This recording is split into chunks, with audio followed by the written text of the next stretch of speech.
Benjamin Netanyahu just walked out of the White House. It's 5:47 p.m. Eastern Time on February 16, 2026, and the Israeli Prime Minister is boarding his plane at Andrews Air Force Base, heading back to Tel Aviv. The emergency meeting with President Trump that was supposed to save the Iran nuclear deal just collapsed in total failure. Netanyahu spent 4 hours trying to convince Trump to add ballistic missiles to the agreement. Trump refused. And as Netanyahu's plane takes off, Israel's military is already mobilizing for war. Right now, at this very moment, Israeli Air Force F-35 Adir stealth fighters are being loaded with bunker buster bombs at Nevatim Air Base. Aerial refueling tankers are positioning for the longest-range strike mission in Israeli history. And Israel's security cabinet is convening in the underground command bunker beneath the Kiryat military headquarters in Tel Aviv to give final authorization for Operation Iron Strike, the massive air campaign against Iranian missile facilities that Netanyahu has been planning since December. This is not a threat. This is not posturing.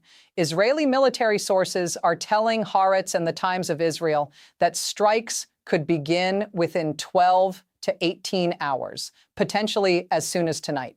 Trump's Iran deal excluded missiles. Netanyahu rejected it. And now Israel is going to war alone. Let me tell you exactly what happened in that White House meeting that just ended 90 minutes ago, because understanding this failure is crucial to grasping why Israel is about to launch the most dangerous military operation in Middle Eastern history.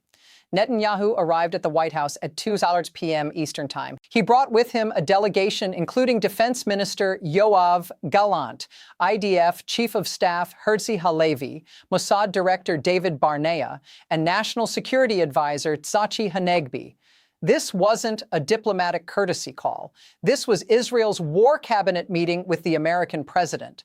Trump was accompanied by Secretary of State Marco Rubio, National Security Advisor Mike Waltz, Special Envoys Steve Witkoff and Jared Kushner, who negotiated the Iran framework in Oman, and Chairman of the Joint Chiefs of Staff General C.Q. Brown. The meeting took place in the Oval Office for the first hour, then moved to the Situation Room for operational discussions. According to two senior Israeli officials who spoke to Axios on condition of anonymity, the meeting was tense from the beginning and deteriorated rapidly. Netanyahu opened by presenting Mossad satellite intelligence showing Iran's ballistic missile reconstruction program. The images taken between January and February 2026 show that Iran has rebuilt or is actively rebuilding 23 major missile production facilities that were damaged or untouched during last June's strikes. These facilities, located in Tehran, Isfahan, Shiraz, Bandar Abbas, and other cities, are producing Shahab-3, Sejil, Khorramshahr, and Khaybar Shikan missiles at near pre-war capacity. Netanyahu told Trump, according to the Axios sources, that Iran now possesses between 1,200 and 1,500 operational ballistic missiles. That's actually more missiles than Iran had before the June 2025 war, because while America and Israel were destroying nuclear sites, Iran was mass-producing missiles. Netanyahu showed Trump casualty projections prepared by Israel's Home Front Command. If Iran launches a saturation attack using 1,000 missiles simultaneously, Israeli air defenses can intercept approximately 85 to 90% of them. That means 100 to 150 missiles will hit Israeli cities. Each missile carries a warhead weighing between 650 and 1,800 kilograms. The projected death toll from such an attack ranges from 3,000 to 8,000 Israelis, with tens of thousands wounded, and infrastructure damage exceeding $10 billion. Netanyahu told Trump these numbers aren't hypothetical. This is what will happen if Iran decides to attack Israel, and the Trump administration's deal does nothing to prevent it. Trump's response, according to the sources, was that the nuclear threat is more important than the missile threat. Trump argued that preventing Iran from building nuclear weapons is the immediate priority and that missiles can be addressed through follow-on negotiations or separate agreements. Trump told Netanyahu that the framework being finalized with Iran includes strict limits on uranium enrichment, dismantlement of advanced centrifuges, and robust inspection protocols that will keep Iran at least 2 to 3 years away from nuclear breakout. Trump characterized this as a historic diplomatic achievement that eliminates the nuclear threat while leaving the door open for future talks on missiles and regional behavior. But Netanyahu rejected this logic entirely. He told Trump, according to one Israeli official present, that Iran's nuclear program has already been set back years by the June strikes, and that rebuilding nuclear capabilities will take Iran 3 to 5 years minimum, even without a deal. But Iran's missiles are operational right now, today, this minute. Focusing on a distant nuclear threat while ignoring an immediate missile threat is strategically insane from Israel's perspective. Netanyahu then presented Trump with Israel's counter-proposal. Israel would support a nuclear deal with Iran only if the agreement includes 3 additional provisions. First, verifiable dismantlement of Iran's ballistic missile production facilities under international inspection. Second, a hard cap on Iran's missile arsenal at no more than 200 missiles total, with excess missiles destroyed. Third, immediate cessation of Iranian military support to Hezbollah, Hamas, and Houthi forces. Netanyahu told Trump that without these 3 provisions, Israel cannot and will not accept the deal. And if Trump signs a deal that Israel opposes, Netanyahu will consider it a betrayal of the U.S.-Israel alliance and will take unilateral military action to protect Israeli security. Trump's response was blunt. According to multiple sources who spoke to the Times of Israel, Trump told Netanyahu that the United States negotiated this deal based on American national interests, not Israeli preferences. Trump said he respects Israel's concerns, but that Israel doesn't have a veto over American foreign policy. Trump told Netanyahu that the deal will move forward as negotiated and that if Israel wants to maintain American support, military aid, and diplomatic backing, Netanyahu needs to publicly endorse the agreement even if privately he disagrees. This was the breaking point. Netanyahu, according to Haaretz reporting citing Israeli officials familiar with the exchange, stood up and told Trump that Israel faces an existential threat from Iranian missiles and that no American president has the right to tell Israel how to defend itself. Netanyahu said that Israel will do what is necessary to protect Israeli lives, even if that means acting without American approval. Trump responded that if Israel strikes Iran while the United States is in active negotiations, it will destroy the diplomatic process, make America look weak, and force Trump to distance the U.S. from Israel's actions. Trump specifically warned Netanyahu that unilateral Israeli strikes could result in suspension of military aid, reduction in intelligence sharing, and withdrawal of American diplomatic support at the United Nations and other international forums. Netanyahu's response was reportedly that Israel has survived for 76 years by defending itself, and that if America won't help, Israel will act alone. The meeting effectively ended at that moment. The remaining 90 minutes were spent with lower-level officials trying to salvage some kind of joint statement or face-saving compromise, but nothing was agreed upon. At 5:15 p.m. Eastern Time, both sides released statements. The White House statement said, President Trump and Prime Minister Netanyahu had productive discussions on a range of Middle East issues, including Iran's nuclear program. The United States remains committed to Israel's security and to preventing Iran from acquiring nuclear weapons. Diplomatic efforts continue. That's diplomatic language for we completely failed to reach agreement and are trying to hide the disaster. Netanyahu's statement was even more revealing. His office released a brief comment saying, Prime Minister Netanyahu presented Israel's security concerns to President Trump. Israel reserves the right to defend itself by itself against all threats. Further discussions will continue through appropriate channels. That phrase, defend itself by itself, is Israeli code for we're not waiting for American permission anymore. And appropriate channels means not through Trump, but through back channels where Israel can coordinate with sympathetic elements in the Pentagon and intelligence community who understand the threat, even if Trump doesn't. As Netanyahu's plane took off at 6:03 p.m. Eastern Time, Israeli military operations shifted into high gear. Flight tracking data from several aviation monitoring services shows that multiple Israeli Air Force Boeing 707 Ream aerial refueling tankers departed Nevatim Air Base between 4:30 p.m. and 6 p.m. Eastern Time, which is 11:30 p.m. to 1 a.m. Israel time. These tankers are essential for long-range strike missions because Israeli F-35s and F-15s need to refuel multiple times during the 2,000-kilometer round trip to targets deep inside Iran. The tankers' positioning now suggests strikes are imminent, likely within the next 12 to 18 hours. Israeli military censorship has been activated, meaning Israeli media are prohibited from reporting on specific military movements without IDF approval, but foreign media and open-source intelligence analysts are tracking the preparations in real time. Imagesat International, a commercial satellite imagery company based in Israel, released low-resolution images showing increased activity at Israeli air bases, including Nevatim, Hatzerim, and Ramon. The images show fighter aircraft being towed from hardened shelters to active aprons, ground crews loading ordnance, and support vehicles moving supplies. This is the signature of imminent combat operations. What is Operation Iron Strike, and what will it actually target? According to Axios reporting from December 31, 2025, and updated reporting from Israel's Channel 12 News on February 15, 2026, Operation Iron Strike is a multi-wave air campaign designed to destroy Iran's ballistic missile capabilities without triggering nuclear escalation. The operation has three primary objectives. Objective 1 is destroying missile production facilities.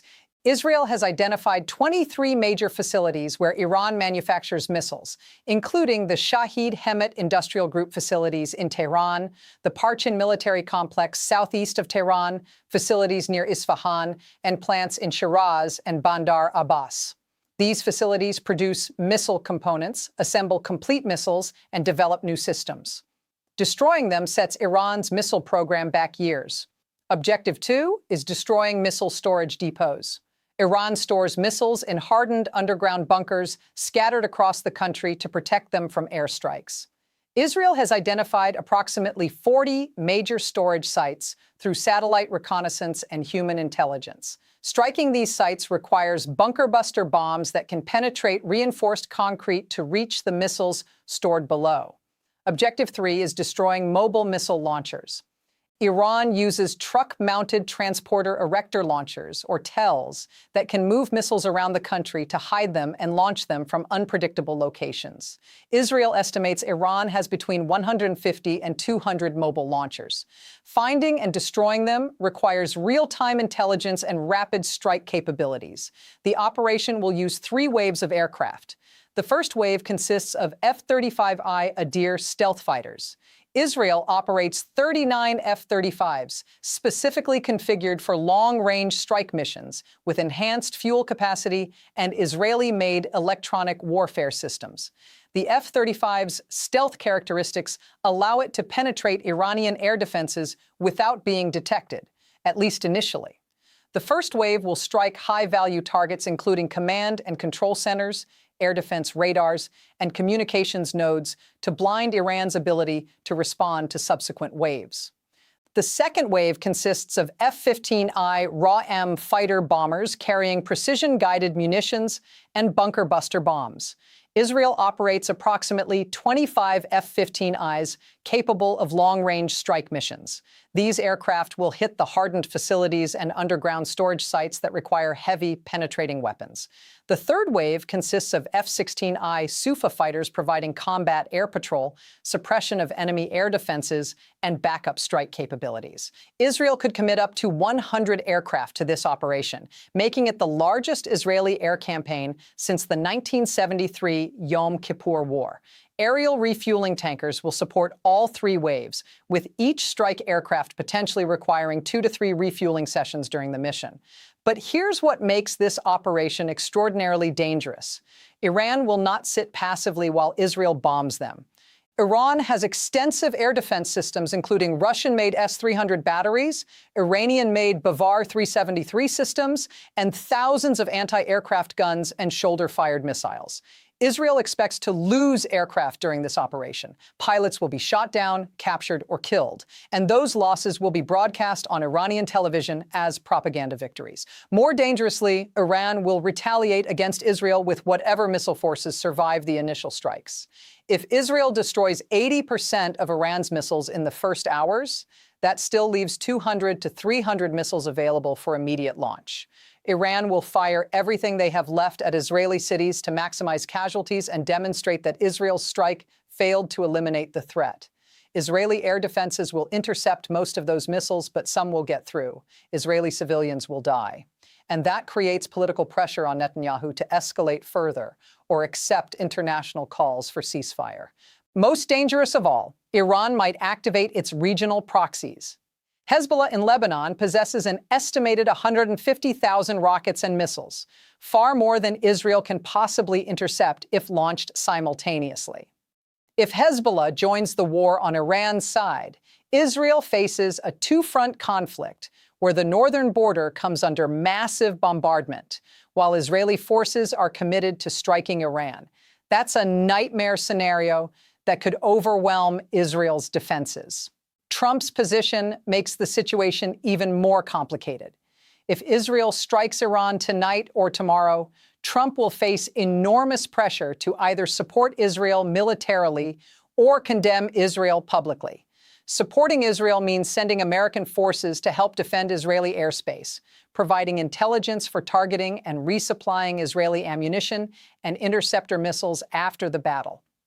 But it also means Trump's Iran deal collapses completely. His diplomatic achievement evaporates, and he looks like Netanyahu manipulated him. Condemning Israel means Trump would have to criticize America's closest Middle East ally for defending itself against an existential threat that alienates evangelical Christians, pro-Israel Republicans, and Jewish voters who overwhelmingly support Israel's right to self-defense. Trump hates being put in no-win situations, and Netanyahu just put him in exactly that position. Trump's most likely response, based on his historical patterns, is calculated ambiguity. Trump will make statements saying Israel has a right to defend itself, that Iran's missile program is a serious threat, and that the United States supports Israel's security. But Trump will stop short of providing direct military assistance beyond intelligence sharing. Trump will position himself as trying to restrain both sides while privately telling Netanyahu, "You're on your own."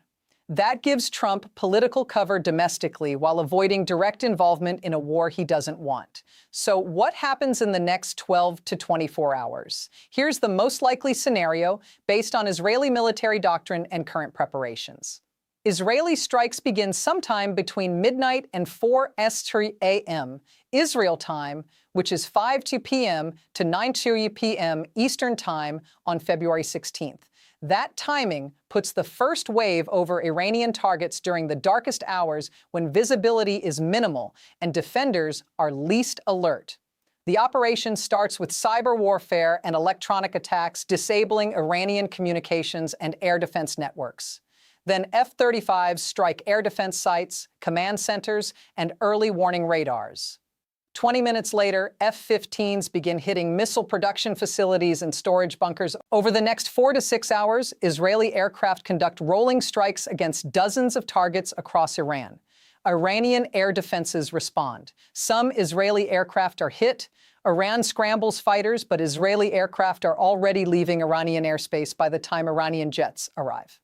Iran's supreme leader, or whoever is currently running the government, orders immediate retaliation.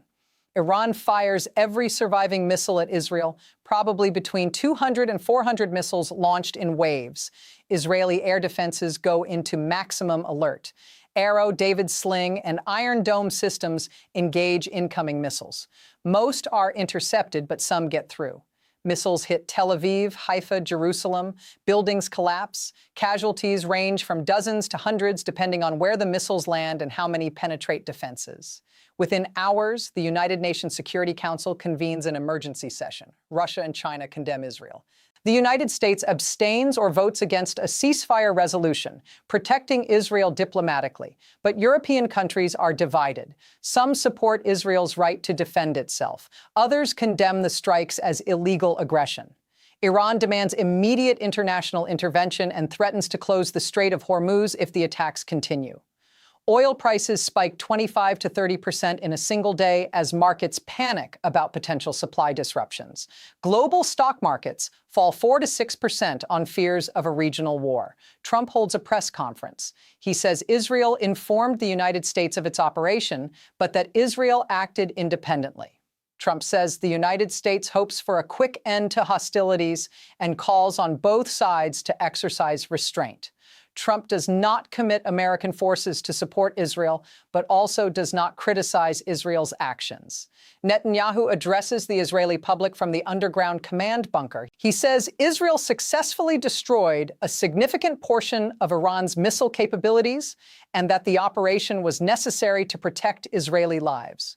He acknowledges Israeli casualties from Iranian retaliation, but says the death toll would have been far worse if Israel had waited for Iran to strike first. He says Israel remains on high alert and will strike again if Iran attempts to rebuild its missile program. The big question is whether the war stays limited to Israel and Iran, or whether it expands to include Hezbollah, the Houthis, and potentially American forces. If Hezbollah stays out, the war probably ends within 48 to 72 hours. Israel completes its strikes. Iran fires its remaining missiles. Both sides suffer casualties and claim victory. International diplomatic pressure forces a ceasefire. But if Hezbollah joins the war, Israel faces an entirely different situation. Hezbollah begins firing rockets at northern Israel. Israeli cities like Haifa, Tiberias, and Saft come under sustained bombardment. Israel is forced to launch a ground invasion of southern Lebanon to destroy Hezbollah launch sites. That ground invasion triggers urban warfare in Lebanese villages and towns. Israeli casualties mount. Hezbollah proves more resilient than expected. The war drags on for weeks or months, and Trump faces renewed pressure to intervene militarily to help Israel or to force Israel to accept a ceasefire. This scenario is how regional wars spiral out of control. Each side escalates, hoping to end the war quickly, but instead they trigger new fronts and additional adversaries until the entire region is engulfed. Right now, as I'm recording this, it's 7:23 p.m. Eastern Time on February 16th, 2026. Netanyahu's plane is somewhere over the Atlantic heading back to Israel. Israeli military preparations are accelerating, and the next 6 to 12 hours will determine whether the Middle East explodes into the widest regional war since 1973. What should you watch for to know if strikes are imminent? First, watch flight tracking data. If multiple Israeli military aircraft disappear from tracking over the Mediterranean, they've activated transponders off mode for the strike mission. Second, watch Iranian social media and Telegram channels. If reports start emerging of explosions in Tehran, Isfahan, or other cities, the strikes have begun. Third, watch Israeli media.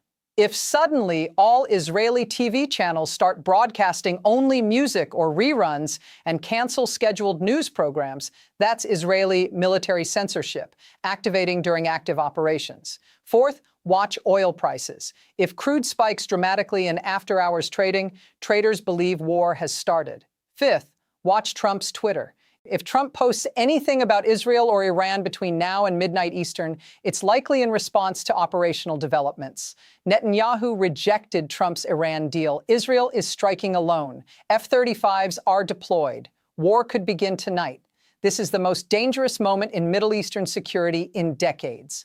Two regional powers, both with advanced militaries, both convinced they face existential threats, are about to go to war, and the outcome will reshape the entire region. Subscribe and turn on notifications because when this operation begins, you'll want to know immediately. This is history unfolding in real time, and none of us know how it ends.